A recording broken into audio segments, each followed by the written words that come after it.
Kaloji Narayana Rao university of health sciences లోపల BSc nursing ఎవరైతే already apply చేసుకున్నారో వాళ్ళకి సంబంధించి నెక్స్ట్ ప్రాసెస్ ఏముంటుంది అని చెప్పి మనం అయితే డీటెయిల్ అయితే మాట్లాడుకుందాం. చాలామందికి చాలా డౌట్స్ అయితే ఉన్నాయి. ఆన్లైన్ సర్టిఫికేట్ వెరిఫికేషన్ కాదు, ఆఫ్లైన్ సర్టిఫికేట్ వెరిఫికేషన్ ఉంటుందేమో అని చెప్పి, అండ్ దాని తర్వాత స్లాట్ బుకింగ్ చేసుకోవాలి అని చెప్పి చాలా డౌట్స్ అయితే ఉన్నాయి. So Kaloji Narayana Rao university of health science లోపల బీఎస్సీ నర్సింగ్ కౌన్సిలింగ్ ప్రాసెస్ అనేది డిఫరెంట్ ఉంటుంది. ఈ వీడియో లోపల మనం డీటెయిల్గా అసలు ఈ కౌన్సిలింగ్ ప్రాసెస్ ఎట్లా ఉంటుంది అని చెప్పి నేనైతే మాట్లాడతాను. ఓకేనా? సో మీకు కంప్లీట్ గైడెన్స్ అయితే ఉంటుంది మన ఛానల్ నుండి, కంప్లీట్ ఐడియా అయితే వస్తుంది ఈ వీడియో తర్వాత అసలు కౌన్సిలింగ్ ప్రాసెస్ ఎట్లా ఉంటుంది అని చెప్పి. ఓకేనా? సో ఆన్లైన్ సర్టిఫికేట్ వెరిఫికేషనా, ఆఫ్లైన్ సర్టిఫికేట్ వెరిఫికేషనా, అసలు ఈ సర్టిఫికేట్ వెరిఫికేషన్ ఎందుకు చేస్తారు, తర్వాత నెక్స్ట్ ప్రాసెస్ ఏముంటుంది, అండ్ దాని తర్వాత నెక్స్ట్ ప్రాసెస్ ఏముంటుంది, మనకి ప్రొవిజనల్ మెరిట్ లిస్ట్ ఎప్పుడు రిలీజ్ చేస్తారు, ఫైనల్ మెరిట్ లిస్ట్ ఎప్పుడు రిలీజ్ చేస్తారు, వెబ్ ఆప్షన్స్ ఎప్పుడు పెట్టుకోవడానికి ఛాన్స్ ఉంటుంది అని చెప్పి ప్రతిదీ కూడా మనం అయితే డీటెయిల్గా మాట్లాడుకుందాం. ఈ సీట్ మ్యాట్రిక్స్లు ఎప్పుడు వస్తాయి, కాలేజ్ లిస్ట్ ఎప్పుడు వస్తుంది, కాలేజ్ కోడ్స్ ఎప్పుడు వస్తాయి అనేది ప్రతిదీ కూడా మనం అయితే డీటెయిల్ని అయితే మాట్లాడుకుందాం. అండ్ ఇట్లాంటి వీడియోస్ మనం ప్రీవియస్ చేసుకున్నాం అండ్ ఫర్దర్ ఇట్లాంటి వీడియోస్ అయితే చేసుకుంటూ ఉంటాం. కాబట్టి ఒకవేళ మీరు మన ఛానల్ కొత్త అవసరం మాత్రం డెఫినెట్గా సబ్స్క్రైబ్ చేసుకొని మీ ఫ్రెండ్స్ అందరికీ ఈ వీడియోని షేర్ చేయండి. The main motto of this video ఏంటంటే మీకు ఈ కౌన్సిలింగ్ ప్రాసెస్ మీద ఒక ఐడియా అనేది తీసుకురావాలి. ఓకేనా?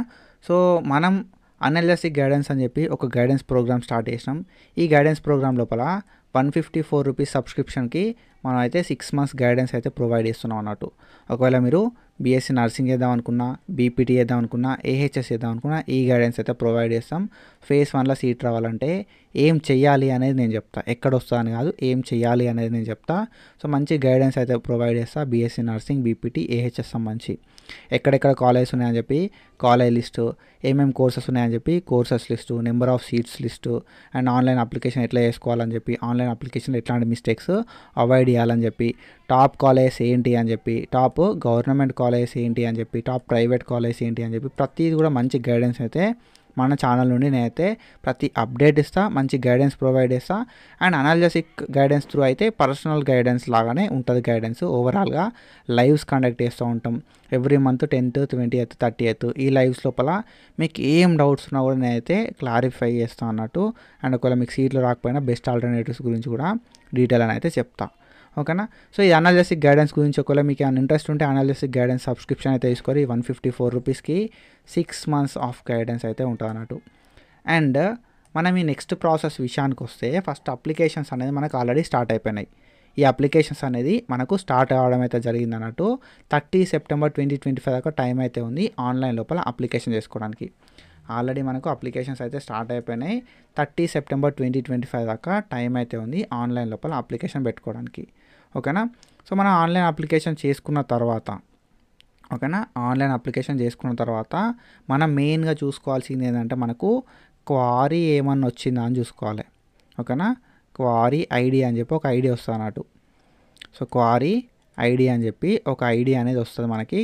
ఆ క్వారీ ఐడి వస్తుందా అనేది చెక్ చేసుకోవాలి మెయిన్గా. ఓకేనా? ఒకవేళ క్వారీ ఐడి ఏమైనా జనరేట్ అయితే దాన్ని మనం సార్ట్ అవుట్ చేయాలన్నట్టు. ఓకేనా?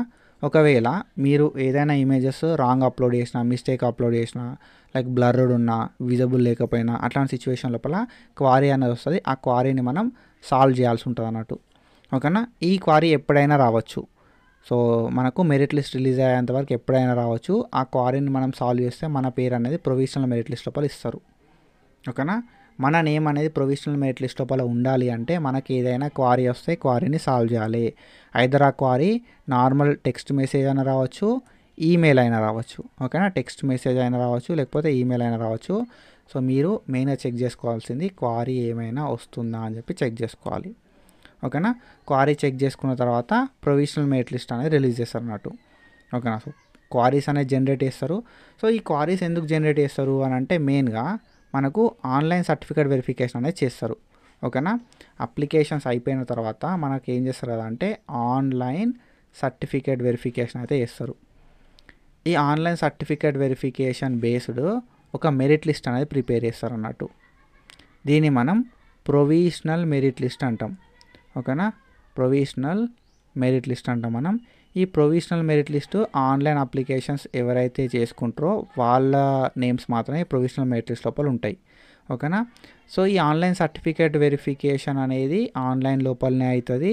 ఓకేనా. ఆన్లైన్ అప్లికేషన్ చేసుకున్న వాళ్ళందరి డాక్యుమెంట్స్ ఆన్లైన్ లోపల సర్టిఫికేట్ వెరిఫికేషన్ చేసి మనకి ప్రొవిజనల్ మెరిట్ లిస్ట్ అయితే రిలీజ్ చేస్తారు. ఈ అప్లికేషన్స్ లోపల ఏమైనా మిస్టేక్స్ ఉన్న సిచ్యువేషన్ లోపల వీళ్ళు ఏం చేస్తారు కదా అంటే, ఇన్ కేస్ ఏమైనా మిస్టేక్ ఉన్నాయనుకో, లేకపోతే ఏవైనా డాక్యుమెంట్స్ బ్లర్డ్ ఉన్నాయనుకో, అట్లాంటి సిచ్యువేషన్ లోపల వీళ్ళు ఏం చేస్తారు కదా అంటే, ఈ ఆన్లైన్ అప్లికేషన్ చేసుకున్న వాళ్ళందరి క్రాస్ చెక్ చేసుకొని ఏవైతే మిస్టేక్స్ ఉంటాయో వాళ్ళకి క్వారీ అనేది జనరేట్ చేస్తారు అన్నట్టు. ఓకేనా. క్వారీ అనేది జనరేట్ చేస్తారు. ఆ క్వారీని మనం సాల్వ్ చేస్తే మన పేరు ప్రొవిజనల్ మెరిట్ లిస్ట్ లోపల ఇస్తారు. బ్రో లైక్ ఏంటంటే ఇంకొక డౌట్ ఉంటుంది కదా, మాకు ఒకవేళ క్వారీ అనేది జనరేట్ చేసుకుంటాం మేము, లైక్ క్వారీ అనేది జనరేట్ అయింది, జనరేట్ అయిన తర్వాత మేము సాల్వ్ చేసినాం, మా పేరు ఉంటుందా ప్రొవిజనల్ మెరిట్ లిస్ట్ లోపల అంటే డెఫినెట్గా ఉంటుంది. ఓకే. క్వారీ సాల్వ్ చేసిన వాళ్ళందరి నేమ్స్ ప్రొవిజనల్ మెరిట్ లిస్ట్ లోపల ఉంటాయి. అండ్ కొందరు క్వారీ సాల్వ్ చేయకపోయినా లేకపోతే కొన్ని మిస్టేక్స్ ఉన్నాయి కూడా ప్రొవిజనల్ మెరిట్ లిస్ట్ లోపల మన పేరు అయితే ఉండదు అన్నట్టు. సో అట్లాంటి సిచ్యువేషన్ లోపల what we have to do is, మనకు ఒక మెయిల్ ప్రొవైడ్ చేస్తారు అండ్ దాంతోపాటుగా ఒక 2 రోజుల టైం ప్రొవైడ్ చేస్తారు ప్రొవిజనల్ మెరిట్ లిస్ట్ లోపల నేమ్ లేకపోతే. అండ్ ప్రొవిజనల్ మెరిట్ లిస్ట్ లోపల నేమ్ లేకపోతే మనకు 2 రోజుల టైం ప్రొవైడ్ చేస్తారు. అండ్ దాని తర్వాత మనకు ఒక ఈమెయిల్ అనేది వాళ్ళు ప్రొవైడ్ చేస్తారు అన్నట్టు. దానికి మనం లైక్ అబ్జెక్షన్ అనేది రైజ్ చేయాల్సి ఉంటుంది. ఓకేనా. 2 days ఆఫ్ టైం అయితే ఉంటుంది. అండ్ ప్రొవిజనల్ మెరిట్ లిస్ట్ లోపల పేరు లేకుండా నాట్ ఎలిజిబుల్ క్యాండిడేట్ లిస్ట్ లోపల పేరు ఉందనుకో, ఓకేనా, provisional merit list and not eligible candidate list అనేది 2 ఒకటేసారి రిలీజ్ చేస్తారు. ఒకవేళ మీ నేమ్ ప్రొవిజనల్ మెరిట్ లిస్ట్ లోపల ఉండకుండా లైక్ ఈ నాట్ ఎలిజిబుల్ క్యాండిడేట్ లిస్ట్ లోపల ఉంటే ఎందుకు ఉన్నది అనే రీజన్ కూడా చెప్తారు అన్నట్టు వీళ్ళు. ఓకేనా. రీజన్ కూడా వాళ్ళు చెప్తారు, నాట్ ఎలిజిబుల్ క్యాండిడేట్ లిస్ట్ లోపల వీళ్ళ నేమ్ ఎందుకు ఉంది అని చెప్పి. Same 2 days of time provisional merit list లోపల పేరు లేకపోయినా నాట్ ఎలిజిబుల్ క్యాండిడేట్ లిస్ట్ లోపల పేరున్నా కూడా 2 days ఆఫ్ టైం అయితే ఇస్తారు. ఈ 2 days లోపల మనం సాల్వ్ చేయాలి ఆ ఇష్యూని. ఓకేనా. సో ఎస్ఎస్సి మెమో లేదన్నారు అనుకో, ఓకేనా, ఎస్ఎస్సి మెమో నాట్ అప్లోడ్ అని అనుకో, దాన్ని మనం అప్లోడ్ చేయాలి. ఓకేనా. సో దాని తర్వాత క్యాస్ట్ సర్టిఫికేట్ బ్లర్డ్ అన్నాడు అనుకో, సో అట్లాంటి సిచ్యువేషన్ లోపల మళ్ళీ క్యాస్ట్ అనేది అప్లోడ్ చేయాలి. ఇట్లా మనం అప్లికేషన్ చేసుకున్న తర్వాత మనకు క్వారీ వస్తే క్వారీని సాల్వ్ చేసుకోవాలి. క్వారీ సాల్వ్ చేసుకున్న తర్వాత ప్రొవిజనల్ మెరిట్ లిస్ట్ రిలీజ్ అవుతుంది. ప్రొవిజనల్ మెరిట్ అంటే క్వారీ రాకపోతే పర్లేదు, క్వారీ వచ్చిన వాళ్ళు సాల్వ్ చేసుకోవాలి. క్వారీ రాని వాళ్ళనేమో ఆటోమేటిక్గా ప్రొవిజనల్ మెరిట్ లిస్ట్ లోపల ఉంటుంది. ఇన్ కేస్ ఏదైనా ఇష్యూ ఉండి క్వారీ రాకపోయినా కూడా ప్రొవిజనల్ మెరిట్ లిస్ట్ లోపల నీ పేరు లేదనుకో, అట్లాంటి సిచ్యువేషన్ లోపల మనకు 2 days ఆఫ్ టైం ఉంటుంది. ఆ 2 days ఆఫ్ టైంలో మనకు ఏదైతే రీజన్ ఉందో ఆ రీజన్ని మనం సార్ట్అవుట్ చేసి దాన్ని వాళ్ళకు మెయిల్ చేయాల్సి ఉంటుంది. సో అండ్ సో సిచ్యువేషన్ అని చెప్పి అట్లయితే మన నేమ్ అనేది ఫైనల్ మెరిట్ లిస్ట్ లోపల ఇస్తారన్నట్టు. ఓకేనా. In case me name not eligible candidate list లోపల ఉందనుకో, ప్రొవిజనల్ మెరిట్ లిస్ట్ లోపల మీ నేమ్ లేకుండా నాట్ ఎలిజిబుల్ క్యాండిడేట్ లిస్ట్ లోపల ఉంటే రీజన్ ఏంది అనేది కూడా వాళ్ళు మెన్షన్ చేస్తారు. ఆ రీజన్ని మనం వాళ్ళకి మెయిల్ అయితే వేయాల్సి ఉంటున్నట్టు సపోర్టింగ్ డాక్యుమెంట్స్ తోటి. దెన్ మన నేమ్ అనేది నాట్ ఎలిజిబుల్ క్యాండిడేట్ లిస్ట్ నుండి ఫైనల్ మెరిట్ లిస్ట్లోకి వస్తుంది. ఓకేనా. సో మనకు సర్టిఫికేట్ వెరిఫికేషన్ అనేది ఏముండదు. ఓకేనా. సో ఎట్లాంటి సర్టిఫికేట్ వెరిఫికేషన్ అనేది మనకు ఉండదు. ఆన్లైన్ సర్టిఫికేట్ వెరిఫికేషన్ అనేది అవుతుంది అన్నట్టు బేస్డ్ ఆన్ ఆన్లైన్ అప్లికేషన్స్. ఎంతమంది ఆన్లైన్ లోపల రిజిస్ట్రేషన్ చేసుకుంటారో వాళ్ళని బేస్ చేసుకొని ఇప్పుడు 30 September 2025 దాకా టైం ఇచ్చారు. ఈ 30 September 2025 దాకా ఎవరైతే ఆన్లైన్ లోపల రిజిస్ట్రేషన్ చేసుకుంటారో వాళ్ళని బేస్ చేసుకొని మనకు మెరిట్ లిస్ట్ అనేది ప్రిపేర్ చేస్తారు అన్నట్టు. ఓకేనా. ఈ మెరిట్ లిస్ట్ ప్రిపేర్ ఎట్లా చేస్తారు అంటే ఆన్లైన్ సర్టిఫికేట్స్ని, సో ఆన్లైన్ అప్లికేషన్స్ని అండ్ ఆన్లైన్ సర్టిఫికేట్ వెరిఫికేషన్ లోపల చేస్తారు అన్నట్టు మెయిన్గా.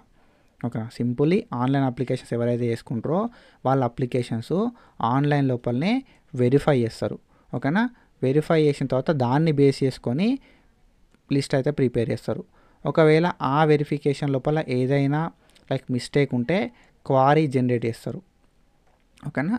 క్వారీ జనరేట్ చేస్తారు. ఆ క్వారీని బేస్ చేసుకొని మనం సాల్వ్ చేస్తే మననేమో ప్రొవిజనల్ మెరిట్ లిస్ట్ లోపల ఉంటుంది, లేకపోతే నాట్ ఎలిజిబుల్ క్యాండిడేట్ లిస్ట్ లోపల ఉంటుంది అన్నట్టు. ఒకవేళ నాట్ ఎలిజిబుల్ క్యాండిడేట్ క్వారీ రాకపోయినా ప్రొవిజనల్ మెరిట్ లిస్ట్ లోపల నేమ్ ఉండకపోయినా like not eligible candidate list లోపల నేమ్ ఉన్నా కూడా టెన్షన్ ఏం తీసుకోకూడదు, తర్వాత మనం సాల్వ్ చేద్దాం. ఓకేనా. వాళ్ళు మనకు ఒక ఈమెయిల్ ఇస్తారు. ఆ ఈమెయిల్ ఇప్పుడే ఒకవేళ క్వారీ వస్తే ఇప్పుడే సాల్వ్ చేసేసేది. క్వారీ సాల్వ్ చేసిన తర్వాత కూడా ప్రొవిజనల్ మెరిట్ లిస్ట్ లోపల నేమ్ లేకపోవడము, నాట్ ఎలిజిబుల్ క్యాండిడేట్ లిస్ట్ లోపల నేమ్ ఉండడం అట్లుంటే మనం వాళ్ళకి మెయిల్ చేద్దాం, ఆ ఇష్యూని సార్ట్ అవుట్ చేద్దాం, టెన్షన్ తీసుకోకూరి. ఓకేనా. సో సింపుల్లీ నెక్స్ట్ స్టెప్ ఏంటంటే మనకు ప్రొవిజనల్ మెరిట్ లిస్ట్ రిలీజ్ అవుతుంది. ఓకేనా. ఆ ప్రొవిజనల్ మెరిట్ లిస్ట్ తర్వాత మనకి ఫైనల్ మెరిట్ లిస్ట్ రిలీజ్ అవుతుంది. Provisional merit list, not eligible candidate list, ఇవి 2 లిస్టులు ఒక్కసారి రిలీజ్ చేస్తారు. ఓకేనా. ప్రొవిజనల్ మెరిట్ లిస్ట్ అని ఒకటి అంటాం, నాట్ ఎలిజిబుల్ క్యాండిడేట్ లిస్ట్ అని ఇంకొకటి అంటాం. ఈ 2 లిస్టులు ఒకసారి రిలీజ్ చేస్తారు. ఇందులోపల మనకు ఇష్యూ అయింది అని చెప్పి సార్ట్అవుట్ చేసుకొని మనం అయితే చూసుకోవాల్సి ఉంటుంది అన్నట్టు. ఎట్లాంటి ఇష్యూ లేకపోతే ఏం కాదు, ఏదైనా ఇష్యూ ఉంటే దాన్ని సార్ట్అవుట్ చేసుకుంటే ఫైనల్ మెరిట్ లిస్ట్ లోపల మన పేరు వస్తుంది. ఆఫ్టర్ దీస్ మనకి ఎట్లాంటి సర్టిఫికేట్ వెరిఫికేషన్ ఉండదు. అండ్ దెన్ దాని తర్వాత మనం అయితే ఆన్లైన్ లోపల వెబ్ ఆప్షన్స్ అయితే పెట్టుకోవాల్సి ఉంటుంది అన్నట్టు. ఓకేనా. సో మనకి ప్రొవిజనల్ మెరిట్ లిస్ట్ ఎప్పుడు వస్తుంది మరి అని అంటే అరౌండ్ 1 వీక్ ఆఫ్ టైం పడుతుంది. ఓకేనా. ఒక వారం పడుతుంది మనకు ప్రొవిజనల్ మెరిట్ లిస్ట్ రిలీజ్ కావడానికి. అండ్ దాని తర్వాత ఒక 2 to 3 days ఆఫ్ టైం అయితే మనకు లైక్ ఏమైనా మిస్టేక్స్ ఉంటే అబ్జెక్షన్ రైజ్ చేయడానికి ఇస్తారు. అండ్ అరౌండ్ ఒక 4 days లోపల ఫైనల్ మెరిట్ లిస్ట్ అయితే రిలీజ్ అవుతుంది అన్నట్టు. ఓకేనా. అరౌండ్ ఒక 4 days లోపల ఫైనల్ మెరిట్ లిస్ట్ రిలీజ్ అవుతుంది. After that final merit list మనకు phase 1కి సంబంధించి final merit list and phase 1కి సంబంధించిన వెబ్ ఆప్షన్ నోటిఫికేషన్ ఒకటే రోజు రిలీజ్ చేస్తారు అన్నట్టు. ఓకేనా. phase 1కి సంబంధించి వెబ్ ఆప్షన్ పెట్టుకోరి అని చెప్పి మనకు నోటిఫికేషన్ అయితే రిలీజ్ చేస్తారు. And based on this notification మనం వెబ్ ఆప్షన్లు పెట్టుకోవాల్సి ఉంటుంది. వెబ్ ఆప్షన్ నోటిఫికేషన్ వస్తుంది, ఫైనల్ మెరిట్ లిస్ట్ ఒకటేసారి రిలీజ్ చేస్తారు. దాంతోపాటుగా సీట్ మ్యాట్రిక్స్ రిలీజ్ చేస్తారు అన్నట్టు. ఓకేనా. సీట్ మ్యాట్రిక్స్ రిలీజ్ చేస్తారు. అండ్ దాంతోపాటు సీట్ మ్యాట్రిక్స్తో పాటు కాలేజ్ లిస్ట్ ఉంటుంది కదా, కాలేజ్ లిస్ట్ కూడా రిలీజ్ చేస్తారు. సో సీట్ మ్యాట్రిక్స్ని, కాలేజ్ లిస్ట్ని బేస్ చేసుకొని మనం phase 1 వెబ్ ఆప్షన్స్ పెట్టుకోవాలి. phase 1కి సంబంధించిన వెబ్ ఆప్షన్స్ మనకి అరౌండ్ ఒక 4 days ఆఫ్ టైం అయితే ఇస్తారు అన్నట్టు. అండ్ 4 days తర్వాత మనకు లైక్ సీట్ అలాట్మెంట్స్కి సంబంధించి ఒక 3 to 4 days, 2 to 3 days time తీసుకొని సీట్ అలాట్మెంట్స్ అయితే చేసేస్తారు అన్నట్టు. ఓకేనా. సో ఇది ఎగ్జాక్ట్ ప్రాసెస్, కౌన్సిలింగ్కి సంబంధించిన exact process. First online applications, తర్వాత ప్రొవిజనల్ మెరిట్ లిస్టు, దాని తర్వాత ఫైనల్ మెరిట్ లిస్టు. ఓకేనా. Provisional merit list, not eligible candidate list, final merit list, and దాని తర్వాత web option notifications, web options. So ఇట్లా మనం ఆన్లైన్ లోపల అప్లికేషన్ అయితే పెట్టుకోవాల్సి ఉంటుంది. ఐ హోప్ మీకు అర్థమైంది అనుకుంటున్నా. ఆన్లైన్ సర్టిఫికేట్ వెరిఫికేషన్ ఉంటుంది, ఆఫ్లైన్ సర్టిఫికేట్ వెరిఫికేషన్ కాదు. మరి మనం సర్టిఫికేట్ వెరిఫికేషన్ ఎప్పుడు చేసుకోవాలి అని అంటే ఆన్లైన్లో వాళ్ళు చేసేస్తారు, దాన్ని బేస్ చేసుకొని మెరిట్ లిస్ట్ ప్రిపేర్ చేస్తారు. అండ్ మీకు సీట్ వచ్చిన తర్వాత డైరెక్ట్ కాలేజ్కి పోవాలి. ఓకేనా. సీట్ అలాట్మెంట్ అయిపోయిన తర్వాత వెబ్ ఆప్షన్స్ ఇస్తాం, సీట్ అలాట్మెంట్ అవుతుంది అన్నట్టు. సీట్ అలాట్మెంట్ అయిపోయిన తర్వాత మనం ఏం చేయాల్సి ఉంటుంది కదా అంటే కాలేజ్కి పోయి రిపోర్టింగ్ చేయాలి. ఓకేనా. కాలేజ్కి పోయి రిపోర్టింగ్ అయితే చేయాల్సి ఉంటున్నట్టు. సో ఇది ఎగ్జాక్ట్ ప్రాసెస్. కాలేజ్ లోపల సర్టిఫికేట్స్ అన్నీ సబ్మిట్ చేయాల్సి ఉంటుంది ఒకవేళ మీకు సీట్ వస్తాయి. అండ్ దెన్ దాని తర్వాత మనం ఏం చేయాల్సి ఉంటుంది కదా అంటే నెక్స్ట్ ఫేజ్ ఏదైనా ఇంట్రెస్ట్ ఉంటే నెక్స్ట్ ఫేజ్కి పెట్టుకోవాల్సి ఉంటుంది. ఇఫ్ మీరు ఇంకా కొన్ని రెగ్యులేషన్స్ అయితే ఉంటాయి, ఎవ్రీ ఇయర్ ఆ రెగ్యులేషన్స్ చేంజ్ అవుతూ ఉంటాయి. నేను ఫర్దర్గా వెబ్ ఆప్షన్లు పెట్టేటప్పుడు ఎట్లా పెట్టాలి, ఏం చేయాలనేది రెగ్యులేషన్స్ నేను చెప్తాను. కానీ మాత్రం ప్రాసెస్ ఇది, ఎట్లాంటి టెన్షన్ తీసుకోకూరి. అండ్ క్వారీ వస్తే మాత్రం టెన్షన్ కాకూరి, నాకు మెసేజ్ చేయరి, లేకపోతే క్వారీ ఏదైతే వచ్చిందో ఆ క్వారీని సాల్వ్ చేసేసేరి. ప్రొవిజనల్ మెరిట్ లిస్ట్ లోపల పేరు వస్తుంది. ఒకవేళ క్వారీని సాల్వ్ చేయకపోతే నాట్ ఎలిజిబుల్ క్యాండిడేట్ లిస్ట్ లోపల పేరు ఉంటుంది. టెన్షన్ ఏం తీసుకోకూరి, దాన్ని మనం సార్ట్అవుట్ చేద్దాం. నాట్ ఎలిజిబుల్ క్యాండిడేట్ లిస్ట్ లోపల మీ నేమ్ ఉంటే ఫైనల్ మెరిట్ లిస్ట్ లోపల మీ నేమ్ వచ్చేలాగా. ఓకేనా. సో ఇది, అండ్ ఐ హోప్ మీ అందరికీ అర్థమైంది అనుకుంటున్నా. ఇది ఎగ్జాక్ట్ కౌన్సిలింగ్ ప్రాసెస్. సో ఎవరు ఏం చెప్పినా కూడా నమ్మకూరి. సో ఇదే ఎగ్జాక్ట్ ప్రాసెస్. దీనికి సంబంధించి ఏమైనా డౌట్స్ ఉంటే కింద కామెంట్ సెక్షన్లో కామెంట్ చేయాలి. సో ఇట్లాంటి ఇన్ఫర్మేషన్ అప్డేట్స్ కోసం ఫాలో అవుతూ ఉంటుంది. Thank you so much.